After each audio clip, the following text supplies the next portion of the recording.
Hello students, welcome to the knowledge point. आज हम पढ़ने जा रहे हैं क्लास +1 का चैप्टर नंबर 2 जिसका नाम है स्ट्रक्चर ऑफ एटम। स्टूडेंट्स, हमने अपनी लास्ट वीडियो में स्ट्रक्चर ऑफ एटम के बेसिक इंट्रोडक्शन को जाना था और मैंने आपको पूरे सिलेबस से इंट्रोडक्शन करवाया था। और आज हम जो उसका फर्स्ट टॉपिक है जिसका नाम है डिस्कवरी ऑफ इलेक्ट्रॉन के बारे में जानेंगे। तो स्टूडेंट, अपनी 9th क्लास में आपने डाल्टन एटॉमिक थ्योरी के बारे में जरूर पढ़ा होगा। जो डाल्टन थे उन्होंने अपनी थ्योरी दी थी जिसे हम बोलते हैं डाल्टन एटॉमिक थ्योरी।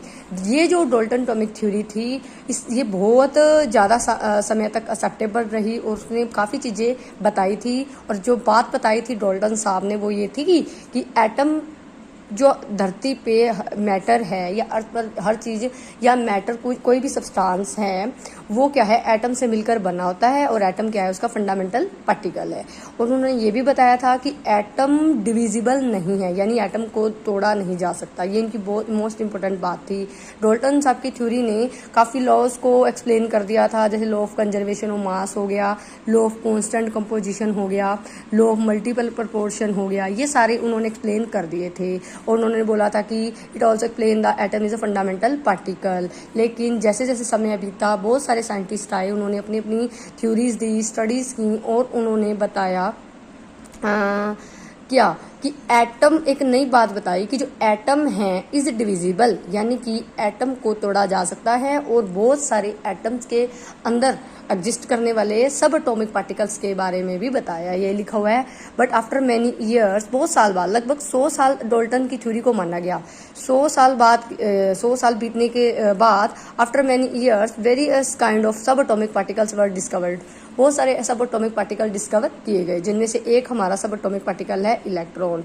तो जो इलेक्ट्रॉन की खोज कैसे हुई, किसने की, अब आज हम इसके बारे में जानेंगे। जो इलेक्ट्रॉन की जो खोज है उसका जो मेन जो क्रेडिट दिया जाता है, श्रेय दिया जाता है, वो दिया जाता है सर जे थॉमसन को। ठीक है, उन्होंने इलेक्ट्रॉन की खोज की थी। ठीक है, और ये अब कैसे स्टार्ट हुआ इसके बारे में थोड़ी सी आपको इंट्रोडक्शन बताती हूँ कि इलेक्ट्रॉन की खोज कैसे स्टार्ट हुई, इसके बारे में काम कैसे शुरू हुआ। तो अब आप जानते हो सबसे जो चाहे एटम डिविजिबल था नहीं था, ये इलेक्ट्रॉन की खोज कैसे हुई। अब हमें ये पता है कि जब हम ये सब स्टडी कर रहे थे हमें ये जरूर पता है कि चार्जेस जरूर एग्जिस्ट करते हैं। दो तरह के चार्जेस होते हैं, पॉजिटिव नेगेटिव, उन्हें रिपल्शन होती है। और हमें ये भी पता था कि लाइक चार्जेस, यानी कि अगर पॉजिटिव चार्ज होगा आपस में रिपेल करेंगे, नेगेटिव चार्जेस होंगे वो आपस में रिपेल करेंगे, और यानी कि पॉजिटिव नेगेटिव आपस में अट्रैक्ट करेंगे। ये लिखा हुआ है, like charges repel each other and like charges attract each other. तो ये वाली थ्योरी के अकॉर्डिंग चार्जेस की जो प्रॉपर्टी थी इससे जुड़ी हुई बात हो गई। माइकल फैराडे 1830, बहुत पीछे चलिए, डाल्टन साहब ने थॉमसन साहब ने जो काम किया था वो किया था 1897 में, बहुत आगे जाकर। उससे पहले 1830 के अंदर हमें माइकल फैराडे जिन्होंने एक बहुत इंपॉर्टेंट स्टडी करके बताया था, उन्होंने इलेक्ट्रिसिटी के nature, particular nature of electricity के बारे में स्टडीज करके बताया था। जो माइकल फैराडे ने हमें अपनी स्टडीज़ के जरिए पर्टिकुलर नेचर ऑफ इलेक्ट्रिसिटी के बारे में बताया था। उन्होंने कहा था कि अगर आप एक सोल्यूशन लेते हो और उसमें से 2 मेटल इलेक्ट्रोड्स लगा देते हो, तो उनमें से कुछ इस तरह से मेटल इलेक्ट्रोड लगा लीजिए आप, और उनमें से अगर आप इसे बैटरी के साथ जोड़ देते हो तो उनमें से इलेक्ट्रोलाइसिस हो जाता है, करंट पास हो जाता है, जिसे आप अच्छे से इसके लॉस के बारे में +2 के अंदर पढ़ेंगे। तो यानी कि थोड़ा सा इलेक्ट्रिसिटी का नेचर हमें माइकल फैराडे ने बहुत पहले बता दिया था। चार्ज का, ये चार्ज का नेचर है ना, तो हमें चार्ज के बारे में या इलेक्ट्रिसिटी के बारे में पहले से पता चल गया था। तो the study of atoms various discharge experiments were conducted by the scientist. तो इससे जुड़ी हुई एटम के बारे में जानने के लिए बहुत सारे एक्सपेरिमेंट्स टाइम टू टाइम किए जा रहे थे। इसके अंदर बहुत साइंटिस्ट आए, फैराडे ने भी काम किया 1850 के आसपास। फैराडे ने 1850 के आसपास काम किया। प्लकर आए, प्लकर ने किया 1859 में। क्रुक आए, इनकी तो बहुत, विलियम क्रुक हैं, इन्होंने तो 1878-9 में कैथोड ट्यूब, जिसके बारे में आज मैं पढ़ाने जा रही हूँ, के बारे में बहुत इंपॉर्टेंट स्टडी की थी, ये बताया था। एंड बहुत सारे साइंटिस्ट थे जिन्होंने अपने एक्सपेरिमेंट किए। ये मैंने यहाँ वर्ड यूज़ किया, डिस्चार्ज ट्यूब एक्सपेरिमेंट। ठीक है, मैं बताऊंगी भी क्या है डिस्चार्ज ट्यूब, जिसे कैथोड डिस्चार्ज ट्यूब एक्सपेरिमेंट भी बोला जाता है। और यहाँ से हमें इलेक्ट्रॉन की डिस्कवरी के बारे में पता चला। मेनली स्टूडेंट्स, मैंने आपको यहाँ चार्जेस के बारे में इसलिए बताया क्योंकि ये चार्ज जो इलेक्ट्रॉन है इसका नेचर है, इसी से बात जुड़ी हुई है। ठीक है, तो इसके लिए जो ये सारा काम करने के बाद जो मेन क्रेडिट दिया जाता है जे थॉमसन को। 1897 में उन्होंने ये जो विलियम क्रूक के द्वारा जो डिस्चार्ज ट्यूब बनाई गई थी, जिसके बारे में मैं आपको बताने वाली हूँ, को आगे उन्होंने यूज़ किया, लगा लीजिए, और बहुत सारी प्रॉपर्टीज़ को कैथोड रेज की प्रॉपर्टीज़ को डिटेल में स्टडी किया और उन्होंने इलेक्ट्रॉन की डिस्कवरी की थी। ये देखिए मैंने आपके सामने डायग्रामेटिकली रिप्रेजेंट किया है डिस्चार्ज ट्यूब एक्सपेरिमेंट। ये क्या था, उन्होंने क्या लगाया था, इन्होंने ग्लास रोड लगाई थी, हार्ड ग्लास रोड बोल सकते हैं आप इन्हें, हार्ड ग्लास रोड। ठीक है, और यहाँ पर 2 मेटल की प्लेट्स लगाई गई थी और जिसे हमने बहुत ज़्यादा हाई वोल्टेज जनरेटर लिखा हुआ है बैटरी के साथ जोड़ा था। और ये यहाँ पर नेगेटिव टर्मिनल को हमने कैथोड बोला हुआ है, पॉजिटिव टर्मिनल को एनोड बोला हुआ है। और यहाँ पर हमने गैस ली थी, और यहाँ पे जो गैस ली थी इनर्ट गैस ली थी। कुछ किताबों में इसके गैस के बारे में हाइड्रोजन के बारे में बताया हुआ है, और एक 2 किताबें ऐसी भी हैं जिसमें हीलियम के बारे में बताया हुआ है। ठीक है, क्योंकि हीलियम इनर्ट, एक उस समय में जो हीलियम गैस थी वो इनर्ट गैस थी। ठीक है, तो इनर्ट गैस ली गई थी। मेन बात ये थी जिसका प्रेशर हमने बहुत कम लिया हुआ था। और जो वैक्यूम पंप है वो सेट किया था ताकि आप प्रेशर को कम ज़्यादा कर सको, मेनली रिड्यूस कर सको। तो ये डिस्चार्ज ट्यूब है। अब ये आपके दिमाग में आएगा कि ये आइडिया आया कहाँ से। तो ये पहले तो ये इसकी जो जिसे बनाया था विलियम क्रूक ने बनाया था। ठीक है, और उसको स्टडी करने का बाद में ख्याल आया था जे थॉमसन को। ऐसा माना जाता है कि जे थॉमसन एक बार बैठे थे और बारिश का मौसम था, उन्होंने देखा कि आसमान में होता है ना बिजली कड़क रही थी। तो उन्होंने देखा कि आसमान में किस तरह से, ऐसा क्या है कि बिजली क्यों कड़कती है, ऐसा कुछ जब उन्होंने ऑब्जर्व किया तब उनके दिमाग में आया कि कैसे जब एयर क्या है, हम जानते कि poor conductor of gases, poor conductor of electricity होता है। ठीक है, जब and the gases are the poor conductor of electricity, तो इस केस में जब गैसेस क्या है, पुअर कंडक्टर ऑफ इलेक्ट्रिसिटी है, तब इस केस में कि कैसे आप कह सकते हो कि आसमान के अंदर बिजली कड़कती है। यानी कि उन्होंने ऑब्जर्व किया कि क्योंकि वहां पर वोल्टेज की वैल्यू क्या होती है, हाई होती है। तो उन्होंने बाद में, ये जे थॉमसन की मैं बात बता रही हूँ, तो उन्होंने भी ये आइडिया लिया कि हम क्या करते हैं, एक सेटअप बनाते हैं जिसके अंदर गैस लेते हैं जिसका प्रेशर लो ले लेते हैं, क्योंकि आसमान में गैस का प्रेशर क्या होता है, हवा का प्रेशर वेरी वेरी लो होता है। और उन्होंने वोल्टेज क्या ले ली, हाई। ठीक है, तो उन्होंने देखा कि वैसे तो जो गैसेज होती है पूरे कंडक्टर ऑफ इलेक्ट्रिसिटी होता है, पर उन्होंने सोचा अगर हम बहुत ज़्यादा हाई वोल्टेज लगा देंगे तो हो सकता है कि इनमें से करंट पास हो जाए। इतना तो हमें पता था कि माइकल फैराडे साहब ने बताया था कि अगर आप कैथोड और एनोड या मान लो 2 प्लेट्स को आप इकट्ठा रख देते हो तो इनमें से कंडक्शन हो जाती है। लेकिन हमने देखना था कि अगर आप इन्हें थोड़े से डिस्टेंस पे रख देते हो तो कैसे कंडक्शन होगी, हमने सारा स्टडी करना था। पहले मैं बता दूं, इसे जो बनाया था स्टार्टिंग में वो विलियम क्रूक ने बनाया था, इसलिए इसे क्रूक ट्यूब भी बोला जाता है। जो मेन स्टडी की थी काफ़ी कुछ, वो बाद में उसकी प्रॉपर्टीज़ के बारे में जे थॉमसन ने किया था। तो इसका एक्सपेरिमेंटल सेटअप मैंने यही लिखा हुआ है। The experiment is the very simplest form consisting cylindrical hard glass tube है, जिसके जो 50 सेंटीमीटर लगभग 50-60 सेंटीमीटर लंबी ली गई थी। इसे क्रूक ट्यूब बोला जाता है। और ये इसमें 2 मेटल रोड्स लगाई गई थी जिसे इलेक्ट्रोड बोला जाता है, और उसको नेगेटिव और positive terminal high voltage battery के साथ जोड़ा गया था।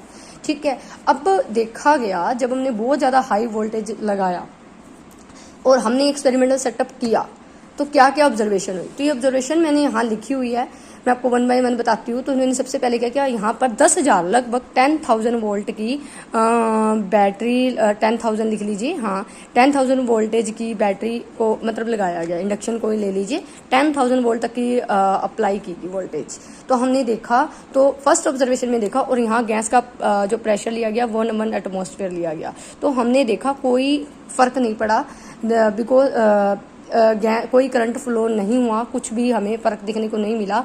और ये देखा गया क्योंकि gases are poor conductor of electricity.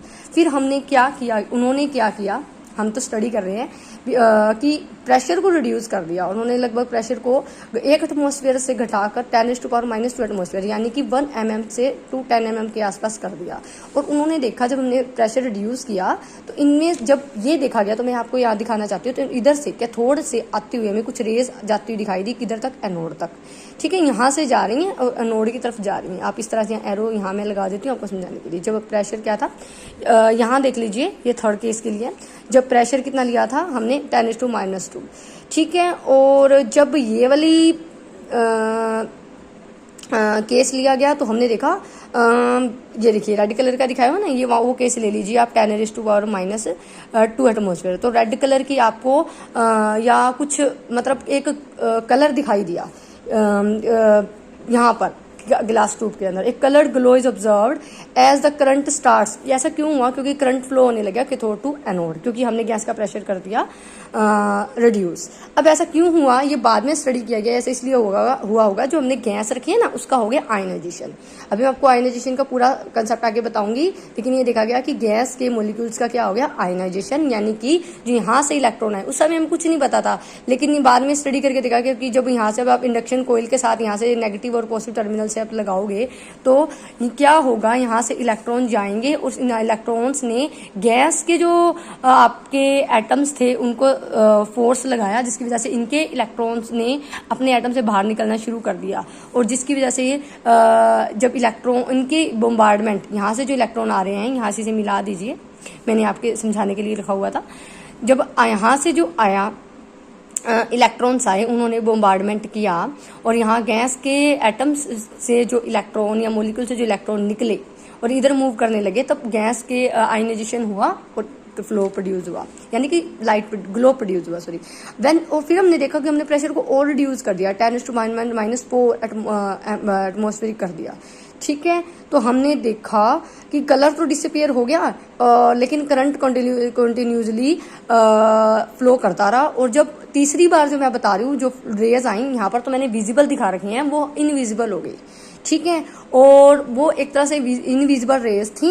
अब आप कहोगे इनविजिबल रही तो हमने देखा कैसे, तो मैं बताती हूँ। तो इन्होंने क्या किया ये देखिए, मैं थर्ड इसमें दिखाती हूँ। इन्होंने एक एनोड लगा दिया, कौन सा एनोड लगाया, परफोरेटेड एनोड लगा दिया। परफोरेटेड एनोड लगाने का मतलब है हमने यानी कि छोटे छोटे पोर्स कर दिया एनोड के अंदर। और हमने देखा, ये मैंने आपको दिखाने के लिए कलर्ड दिखाए हुए, उन्हें उस समय जो दिखी थी इनविजिबल रेज दिखी थी, जो यहाँ से निकलते हुए हमने आग स्क्रीन लगाई थी, जिसे बोलते हैं ZNS की बनी जिंक सल्फाइड स्क्रीन थी, जिसे फ्लोरोसेंट स्क्रीन बोलते हैं। और जैसे ही इधर से जो रेज आ रही थी वो परफोरेटेड एनोड से गुजरी, पेनिट्रेट करके लगा लीजिए इसमें से पास होके निकली, तो यहाँ पर उन्होंने यहाँ स्ट्राइक किया और स्ट्राइक करने के बाद हमें ग्रीनिश येलो कलर का एक ग्लो दिखाई दिया।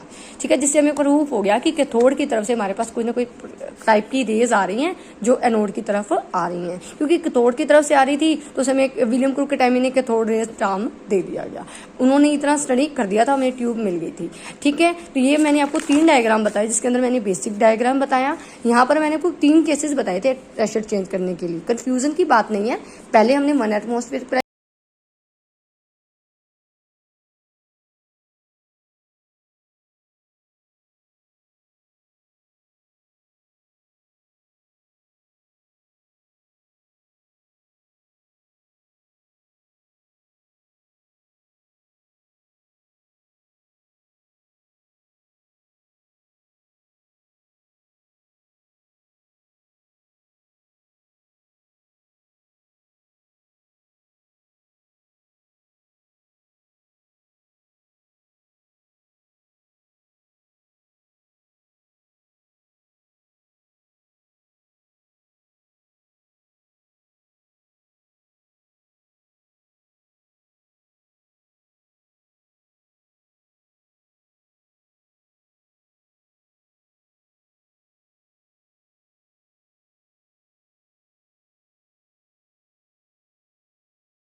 को हैंडल करते हुए, हाई वोल्टेज पावर का यूज करते हुए कैथोड रेज की प्रॉपर्टीज को स्टडी किया।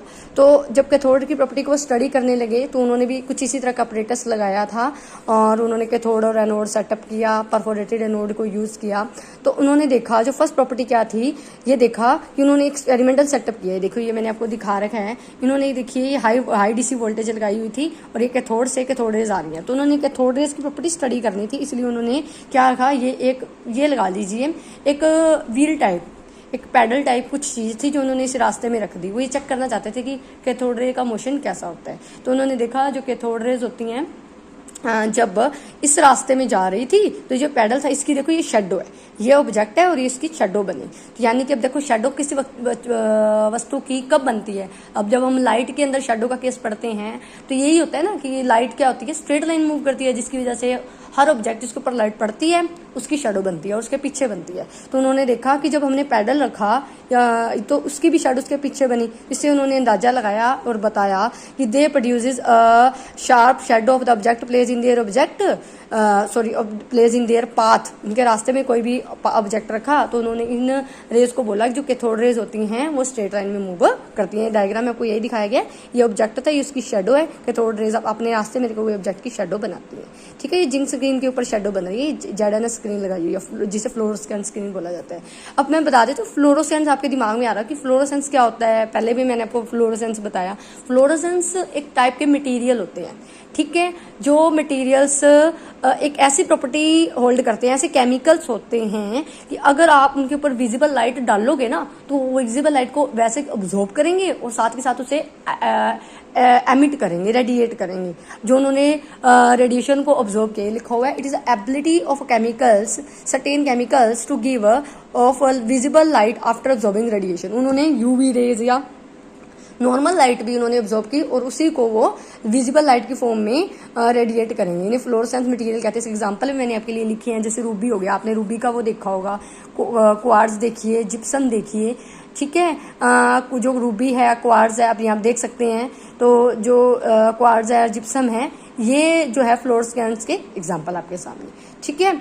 अब आके देखिए, हमें पता चला फर्स्ट प्रॉपर्टी कैथोड रेज की। सेकंड है these rays are invisible in themselves. ये मैंने आपको पहले बता दिया, ये अपने आप में देमसेल्फ में अपने आप में ये इनविजिबल थी। इनकी प्रॉपर्टीज को हमने फ्लोरोसेंस और फोस्फोरेसेंट भी होता है, फोस्फोरेसेंट बोलते हैं जिसे, उनके जरिए उनके बिहेवियर को हमने स्टडी करने की कोशिश की। फ्लोरोसेंस वो मटेरियल होते हैं जो किसी भी लाइट को अब्जॉर्ब करते हैं और इमीडिएटली एमिट कर देते हैं, जैसे मैंने आपको एग्जांपल दिए। इसी तरह से जो फ्लोरोसेंस होता है, फोस्फोरेसेंट होता है ना, वो देखिए वो क्या होता है, ये कुछ इस तरह के सब्सटेंसेस होते हैं जो दिन में लगा लीजिए लाइट को ऑब्जॉर्ब करेंगे और जब अंधेरा हो जाएगा ना तब उस लाइट को अपने पास लाइट इकट्ठी करते रहेंगे और फिर इकट्ठी करके उस लाइट को अंधेरे में दिखाएंगे, ठीक है। ये वाले जो फोस्फोरेसेंट जो मटेरियल है वो लोग अपने घरों में डेकोरेशन करने के लिए यूज करते हैं। जब हम लाइट बंद कर देते हैं तो वो एकदम से चमकते हैं और बहुत अच्छे लगते हैं, ठीक है। अब आगे देखिए, it is a light paddle wheel. ये light paddle wheel it is नहीं इफ। अब ये क्या कह रहा है, हमने सेकंड देखा, ये वही कैथोड रे, हमने इनकी प्रॉपर्टीज को स्टडी करने के लिए पढ़ रहे हैं। थॉमसन साहब ने क्या किया, ये व्हील रख दिया। तो व्हील रखा और हम ये देखना चाहते थे, या वो ये देखना चाहते थे कि जो व्हील है वो कैसी प्रॉपर्टी कैथोड रेज हैं वो कैसी प्रॉपर्टी होल्ड करते हैं। जो कैथोड रेज हैं जब उसके रास्ते में व्हील को रखा गया तो हमने ऑब्जर्व क्या किया कि जो व्हील है ये रोटेट करने लगा। अब यानी कि कैथोड रेज ने व्हील को टक्कर मारी होगी जिसकी वजह से व्हील ने, इस पैडल ने रोटेट किया होगा। यानी कि जो ये कैथोड रेज के जो हैं ये पार्टिकल से मिलकर बने हुए हैं, इसमें ये पता चलता है, ठीक है। और ये पार्टिकल्स क्या करते हैं, व्हील को घुमाने में सहायता करते हैं, ठीक है। This shows that if a light pedal when mounted on an axle is placed in their path, the wheel begins to rotate. This shows that cathode rays are made up of material particles. They produce mechanical effect. ठीक है, देखिए हमने third diagram दिया हुआ है, ये वाला properties से जुड़ा हुआ। ये देखिए, अब उन्होंने देखा कि हमने स्टडी करने जा रहे हैं जिसमें उन्होंने देखा कि जो ये ट्यूब थी उस पर उन्होंने इलेक्ट्रिक फील्ड की प्लेट्स सेटअप कर दी, ये स्ट्रॉन्ग इलेक्ट्रिक फील्ड लगा दिया और ठीक है, और यहाँ जिंक स्क्रीन लगाई हुई है जिस पे हमें ग्लो मिल रहा है, यानी कि इधर से कैथोड रेज आ रही थी। तो जब उन्होंने ये सेटअप लगाया ना, तो उन्होंने ये ध्यान से देखी क्या दिखाया, इस तरफ नेगेटिव प्लेट है, इस तरफ पॉजिटिव प्लेट है, और हमने कैथोड रेज की मोशन को देखा, ऑब्जर्व किया, तो क्या देखा कि जो कैथोड रेज है वो किस तरफ मुड़ गई, पॉजिटिव प्लेट की तरफ मुड़ गई। और हमने इसे क्या स्टडी किया, जब कैथोड रेज हैं अब पॉजिटिव प्लेट की तरफ कौन से पार्टिकल्स जाते हैं, नेगेटिव पार्टिकल्स। इससे हमें अंदाजा लगाया, इससे हमें पता चला कि जो कैथोड रेज होते हैं वो नेगेटिव चार्ज पार्टिकल्स होते हैं। ऊपर से हमें पता चला था कि वो पार्टिकल नेचर के हैं, और इससे पता चल गया नेगेटिव चार्ज पार्टिकल्स होते हैं। When an electric field is applied the cathode raise deflected toward the positive plate which shows that cathode rays carries negative charge. इसी तरह से मैग्नेटिक फील्ड अप्लाई किया। ये देखिए यहाँ पर बहुत थोड़ा सा आपको लाइट दिख रहा है, ये साउथ पोल है और ये नॉर्थ पोल है, ठीक है। जब उन्होंने मैग्नेटिक रख के देखी तो उन्होंने देखा कैथोड रेज इस तरह मुड़ गई, और से इस डायरेक्शन में मुड़ी कि हमें पता चला कि कैथोड, यहाँ से भी पता चला कि कैथोड रेज है नेगेटिव चार्ज पार्टिकल्स होते हैं। मैंने magnetic field is applied on the cathode raise, these raise deflected in a direction which shows they carries negative charge, north की तरफ, ठीक है। ये देखिए आपको यहाँ दिख रहा होगा लाइट लगी दिख रही है, साउथ है, ये नॉर्थ है, ठीक है। यहाँ पर सेम वही सेटअप है, ठीक है। ये एनोड विद द होल, यहाँ ताकि क्लियरली आपकी एनोड कैथोड रेज यहाँ से मैग्नेट से एग्जैक्टली पास कर सके, इसलिए ये एनोड विद होल सेटअप किया हुआ है। और भी कुछ प्रॉपर्टी स्टडी की गई थी, जैसे when the cathode raise strike metal foil, जब कैथोड रेज इनके रास्ते में कोई भी मान लो मेटल रख दी, तो हमने क्या स्टडी किया, जो मेटल रख दी तो ये मेटल हमने उसको देखा बाद में, तो वो हीट अप होगी, यानी कि कैथोड रेज हीटिंग इफेक्ट भी दिखाती हैं। The cathode raise possesses heating effect, इससे हमें पता चला। दे कॉजेज आयनाइजेशन, इसके बारे में मैंने आपको बताया कि जब भी कोई एटम के साथ हाई स्पीड से आता हुआ इलेक्ट्रॉन टकराएगा तो इसका जो खुद का इलेक्ट्रॉन है वो क्या हो जाएगा, यहाँ से इजेक्ट हो जाएगा, या अपनी ग्राउंड स्टेट से कहाँ चला जाएगा, एक्साइटेड स्टेट में चला जाएगा। अगर वो एक्साइटेड स्टेट में वो वापस अपनी ग्राउंड स्टेट में आएगा तो भी उसमें से रेडिएशन निकलेगी। तो इस तरह से या इलेक्ट्रॉन जब बाहर निकलेगा तो उसमें से एक तरह की रेडिएशन निकलेगी, उसे बोलोगे आप आयनाइजेशन ऑफ गैस, यानी कि गैस के मॉलिक्यूल्स क्या हो गए, ionized. They causes ionization of gas through which they pass. और ये देखा गया कि अलग अलग थॉमसन साहब ने ना अलग अलग गैसेस भी लेकर देखी, और उन गैसेस के नेचर पे हमें अलग अलग कलर ऑब्जर्व हुए, जो लाइट हमें रेडिएशन निकल रही थी। दे प्रोड्यूसेस एक्सरेज, जब उन्हें कैथोड रेज को टंगस्टन जैसी मोलिब्डेनम जो हमारी मेटल्स होती हैं उनके साथ टकरा कर स्ट्राइक करवा के देखा, टक्कर मरवा के देखी, तो हमने देखा कि उनमें से कौन सी रेज निकलती हैं, एक्सरेज निकलती हैं। जब कैथोड रेज कौन सी टंगस्टन मेटल है इसके साथ स्ट्राइक करती हैं तो उनमें से एक्सरेज निकलती हैं। ऐसा ही मोलिब्डेनम के साथ होता है। दे पोजेसेस पेनिट्रेटिंग इफेक्ट, पेनिट्रेट का मतलब होता है किसी चीज में घुस जाना, ठीक है। तो हमने ये भी स्टडी किया कि जो कैथोड रेज होती हैं वो पेनिट्रेटिंग इफेक्ट शो करती हैं, यानी कि थिन, जो हमने देखा ऑब्जर्व किया, अलग अलग मेटल्स लेकर देखी, जो थिन मेटल्स थी इनके अंदर वो इजीली पेनिट्रेट कर रही थी, वो तभी स्टॉप हुई जब हमने बहुत ज्यादा थिक मेटल की फॉइल ली, थिन मेटल फॉइल में से आसानी से वो पास कर रही थी। तो हमने क्या देखा, the cathode rays are negative charge particle हो गया, मटेरियल पार्टिकल है जिसे हमने इलेक्ट्रॉन का नाम दिया, and main credit goes for the discovery of electron to the J Thomson. इसके बाद उन्होंने इलेक्ट्रॉन का चार्ज कैलकुलेट किया, जो हम नेक्स्ट वीडियो में अच्छे से पढ़ेंगे, ठीक है, जो होता है 1.6 × 10⁻⁻19 कूलाम।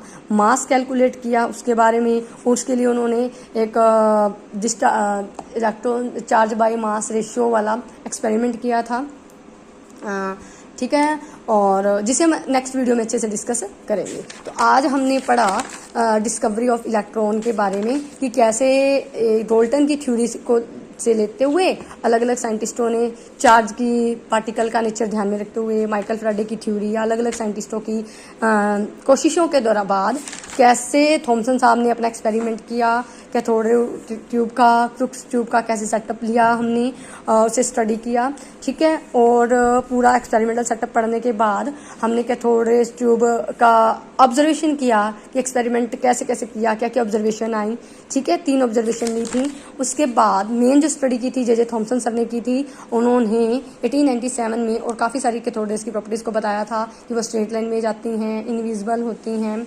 फ्लोरेसेंट मटेरियल के बारे में मैंने आपको बताया, जो कैथोड रेज पार्टिकल्स होते हैं वो नेगेटिवली चार्ज पार्टिकल्स होते हैं, मटेरियल नेचर के होते हैं, मैकेनिकल प्रॉपर्टी होल्ड करते हैं, ठीक है। मैग्नेटिक फील्ड में नॉर्थ पोल की यानी कि इसी डायरेक्शन में जाएगा, जिससे पता चलता है कि नेगेटिव चार्ज हैं। When the cathode raise strike metal foil, वो मेटल फॉइल हीट हो जाती है, हीटिंग इफेक्ट शो करती हैं, एक्सरेज प्रोड्यूस करती हैं मेटल के साथ टकराने के बाद, और आयनाइजेशन ऑफ गैसेज भी करती हैं और पेनिट्रेटिंग इफेक्ट भी शो करती हैं। तो स्टूडेंट, अगर आपको मेरी वीडियो अच्छी लगी हो और आपको समझ में आया हो तो प्लीज़ मेरी वीडियो को लाइक करें, सब्सक्राइब करें मेरे चैनल को, और थैंक यू।